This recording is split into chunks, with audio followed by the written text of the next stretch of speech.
पूरी दुनिया में इस वक्त चर्चा केवल दो चीजों की हो रही है, अमेरिका के राष्ट्रपति डोनाल्ड ट्रंप द्वारा लगाए गए टैरिफ्स की और दूसरा चीन के शक्ति प्रदर्शन की। चीन इन दिनों भू राजनीति का केंद्र बन चुका है। अमेरिकी राष्ट्रपति डोनाल्ड ट्रंप इस बात को अनदेखा कर रहे हैं कि कैसे चीन दुनिया में अपना स्थान मजबूत कर रहा है। आज की तारीख में चीन तक भारत पहुंच चुका है। रूस के साथ साझेदारी पहले से और पक्की हो चुकी है और अब उत्तर कोरिया की भी एंट्री हो चुकी है। जब ऐसे देश चीन के करीब आ रहे हैं जो अपने आप में अमेरिका के लिए सरदर्द हों, तो आप समझिए अमेरिका के लिए खतरा कम नहीं बड़ा है। अमेरिका के राष्ट्रपति डोनाल्ड ट्रंप को ये समझना चाहिए कि जिस वक्त पूरी दुनिया को अफरा तफरी में उलझाने में वो व्यस्त हैं, तब सब चीन के दरवाजे पर पहुंच रहे हैं। नमस्कार, वंदे भारत, भारत तक देख रहे हैं आप। आपके साथ मैं हूं सांची त्यागी। आज हम बात करेंगे दुनिया वाले में चीन के बढ़ते प्रभाव की और कैसे ये बढ़ता प्रभाव भारत के लिए खतरा पैदा कर सकता है, इस पर भी नजर डालेंगे। और इसकी एकमात्र वजह आज की तारीख में अमेरिका है। अमेरिका के राष्ट्रपति डोनाल्ड ट्रंप का एक फैसला इस समय भारत के लिए बड़ी परेशानी बन सकता है और ये परेशानी व्यापारिक स्तर पर नहीं बल्कि क्षेत्रीय स्तर पर भी होगा। भारत की सुरक्षा के लिए भी होने वाला है, क्योंकि जिस सीपीईसी प्रोजेक्ट को लेकर बड़े स्तर पर चीन और पाकिस्तान के बीच पिछले कुछ समय में टकराव की स्थिति पैदा हो गई थी, वो प्रोजेक्ट अब फिर से सांसें भरना शुरू कर चुका है। सीपीईसी प्रोजेक्ट अब फिर एक बार अस्तित्व में आएगा और इस बार ये प्रोजेक्ट सीपीईसी 2.0 के नाम से आ रहा है। अमेरिका को इस बात से टेंशन हो या ना हो, लेकिन ये भारत के लिए अच्छी खबर नहीं है। खबर है कि चीन पाकिस्तान के साथ सीपीईसी प्रोजेक्ट के पुनरुत्थान के लिए फिर से काम करने वाला है, जिसे सीपीईसी के 2.0 वर्जन के नाम से जाना जाएगा। इस बार चाइना पाकिस्तान इकोनॉमिक कॉरिडोर से 5 और कॉरिडोर को जोड़ने का फैसला लिया गया है, जो अपने आप में खतरे की घंटी है। अमेरिका को ये बात दिखे ना दिखे, लेकिन भारत को इस बात से बहुत फिक्र होनी चाहिए, क्योंकि चीन और पाकिस्तान एक दूसरे के करीब आ रहे हैं, वो भी ऐसे वक्त पर जब भारत भी चीन के करीब जा रहा था। अमेरिकी राष्ट्रपति डोनाल्ड ट्रंप ने भारत पर 50% टैरिफ लगाया, तो टैरिफ के तुरंत बाद भारत ने चीन के साथ संबंधों को सुधारने का फैसला किया। भारत अब चीन के करीब जा रहा है। दोनों देश एक दूसरे के साथ व्यापारिक साझेदारी को बढ़ाने के लिए काम पर लग चुके हैं, लेकिन इन सब के बीच में एक जो सबसे बड़ा कांटा दोनों देशों के बीच संबंध का रहा है, वो बीआरआई है। बीआरआई से भी ज्यादा भारत को टेंशन उस प्रोजेक्ट की है जो पाकिस्तान में चीन शुरू कर चुका था, और वो प्रोजेक्ट कोई और नहीं बल्कि बीआरआई का ही हिस्सा सीपीईसी प्रोजेक्ट था। चाइना पाकिस्तान इकोनॉमिक कॉरिडोर, जो भारत के कश्मीर से होकर गुजरता है, जिस कश्मीर पर पाकिस्तान ने अवैध कब्जा कर रखा है, जिसे हम पाकिस्तान ऑक्यूपाइड कश्मीर के नाम से जानते हैं, इसी हिस्से से सीपीईसी का भी प्रोजेक्ट गुजर रहा है। जब सीपीईसी प्रोजेक्ट इस हिस्से से गुजरता तो भारत को बहुत आपत्ति हुई। नतीजन ब्रिक्स देशों में भारत पहला वो देश बना जिसने बीआरआई से खुद को अलग कर लिया।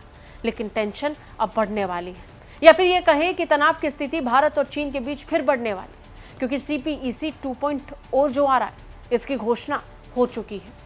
चीन और पाकिस्तान एक दूसरे के और करीब आ रहे हैं। अपनी साझेदारी को आगे बढ़ाते हुए अब सीपीईसी 2.0 को शुरू करने के लिए 5 और कॉरिडोर को इस प्रोजेक्ट से जोड़ने की तैयारी हो रही। दक्षिण एशिया की कूटनीति इस वक्त अलग अलग तस्वीर पेश कर रही है और चीन के राष्ट्रपति शी जिनपिंग इसका भरपूर फायदा उठा रहे हैं। पीएम मोदी और चीन के राष्ट्रपति जिनपिंग की मौजूदगी ने दोनों देशों के रिश्तों की पिघलती बर्फ को दुनिया के सामने एक तस्वीर की तरह पेश किया। दूसरी तरफ पाकिस्तान और चीन के बीच की दोस्ती भी कैसे आगे बढ़ रही है, उसकी भी खबर सामने आ रही है। पाकिस्तान के प्रधानमंत्री शहबाज शरीफ और चीनी प्रीमियर ली चियांग की ताज़ा मुलाकात में सीपीईसी 2.0 का ब्लूप्रिंट पेश किया गया, जिसमें 5 नए कॉरिडोर जोड़े गए हैं। चीन और पाकिस्तान ने इसे ऑल वेदर पार्टनरशिप का विस्तार बताया, लेकिन ये कदम भारत की सुरक्षा और क्षेत्रीय समीकरणों पर सीधा असर डाल सकता है। भारत लंबे वक्त से सीपीईसी प्रोजेक्ट का विरोध करता आया है, जिसका सबसे बड़ा कारण है पाकिस्तान ऑक्यूपाइड कश्मीर से इस प्रोजेक्ट का गुजरना। भारत इसके लिए अपना विरोध भी दर्ज कर चुका है, लेकिन अब सीपीईसी 2.0 को शुरू करके चीन के साथ तनाव फिर बढ़ सकता है। इसे लेकर ब्लूप्रिंट पेश किया गया। पाकिस्तान के प्रधानमंत्री शहबाज शरीफ ने इससे लेकर ट्वीट भी किया।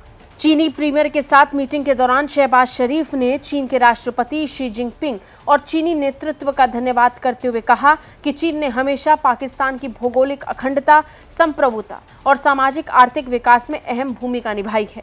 शहबाज शरीफ ने कहा कि पाकिस्तान चीन की सफलता से सीखकर साझा भविष्य वाली मजबूत पाकिस्तान चीन कम्युनिटी बनाना चाहता है। शहबाज शरीफ ने गवादर पोर्ट को पूरी तरह ऑपरेशनल करने, ML1 रेलवे प्रोजेक्ट को जल्द लागू करने और काराकोरम हाईवे के रीअलाइनमेंट की आवश्यकता पर जोर दिया। इस मुलाकात में दोनों देशों ने CPEC 2.0 को लेकर कई अहम MOUs पर भी साइन किए, यानी समझौते भी हो गए। इनमें विज्ञान प्रौद्योगिकी, सूचना प्रौद्योगिकी, मीडिया, कृषि और औद्योगिक क्षेत्र में सहयोग शामिल है। पाकिस्तान की ओर से आयोजित B2B इन्वेस्टमेंट कॉन्फ्रेंस में भी 300 पाकिस्तानी और 500 चीनी कंपनियों ने भाग लिया। इस मीटिंग में चीन और पाकिस्तान ने मिलकर तय किया है कि वो अब अपनी व्यापारिक साझेदारी को अगले पायदान तक लेकर जाएंगे। चीन और पाकिस्तान के इस प्रोजेक्ट की योजना की भी दाद देनी पड़ेगी। ऐसा नहीं है कि इस प्रोजेक्ट को लेकर पहले से कुछ तय नहीं हुआ होगा, निश्चित तौर पर प्लानिंग पहले ही कर ली गई होगी। लेकिन ऐसे वक्त पर जब भारत चीन के साथ करीब जा रहा था तो चीन ने अपनी असल तस्वीर फिर उजागर कर दी। चीन ने पाकिस्तान के साथ CPEC 2.0 को शुरू करके भारत को भड़काने का काम जरूर किया है, वो भी ऐसे वक्त पर जब अमेरिका का टैरिफ भारत के लिए एक बड़ी परेशानी बनकर उभरा है। ऐसे में भारत के सामने दो बड़ी चुनौतियां हैं। लेकिन इस CPEC प्रोजेक्ट क्या है, एक बार ये भी समझ लेते हैं। चाइना पाकिस्तान इकोनॉमिक कॉरिडोर चीन की वो महत्वाकांक्षी प्रोजेक्ट है जो BRI यानी बेल्ट एंड रोड इनिशिएटिव का ही हिस्सा है। BRI की मदद से चीन यूरोप तक एक पूरा कॉरिडोर बनाकर व्यापारिक रास्ता बना रहा है। इस रास्ते में चीन, यूरेशियन देश और यूरोप तक कई देश जुड़े हुए हैं। इस कॉरिडोर की मदद से चीन व्यापारिक रास्ता बनाकर अपने लिए व्यापार को और आसान बनाना चाहता है और अब इसमें CPEC 2.0 को जोड़कर अपने बाकी अधूरे प्लान को भी वो पूरा करने में लग चुका है। CPEC प्रोजेक्ट दोनों देशों के लिए जरूरी प्रोजेक्ट है। CPEC की घोषणा साल 2015 में हुई, जिसके तहत करीब 2442 किलोमीटर लंबी सड़क जो चीन के शिनजियांग शहर को पाकिस्तान के गवादर बंदरगाह से जोड़ने का प्रस्ताव पेश करती है, जिसके तहत करीब 2442 किलोमीटर लंबी सड़क चीन के शिनजियांग शहर को पाकिस्तान के गवादर बंदरगाह से जोड़ती है। CPEC के तहत चीन गवादर बंदरगाह को विकसित कर रहा है, पानी की तरह अरबों डॉलर इस पर बहा रहा है। इस पोर्ट पर चीन $46 बिलियन खर्च कर चुका है, क्योंकि ये कॉरिडोर का सबसे अहम हिस्सा है। इस प्रोजेक्ट के जरिए चीन खाड़ी देशों से आने वाले तेल और गैस को बंदरगाह, रेलवे और सड़क के रास्ते कम से कम खर्च में अपने देश तक पहुंचाना चाहता है। इस प्रोजेक्ट पर चीन ने अंधा पैसा बहाया है, लेकिन चीन के लिए इतना आसान होगा कहना मुश्किल। पहले से जो CPEC प्रोजेक्ट चल रहा है उस पर पहले ही इतने आतंकी हमले हो चुके हैं, जिसकी वजह से ये प्रोजेक्ट बार बार बाधित हुआ और इसे बार बार रीस्टार्ट करने की भी कोशिश की गई। बार बार इसे लेकर पाकिस्तान और चीन के बीच बैठक हुई, लेकिन अब तक ये प्रोजेक्ट पूरा नहीं हो पाया।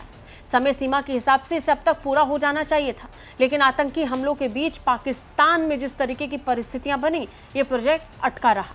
ऐसे में CPEC 2.0 को लेकर के भी सवाल लगातार उठ रहे हैं।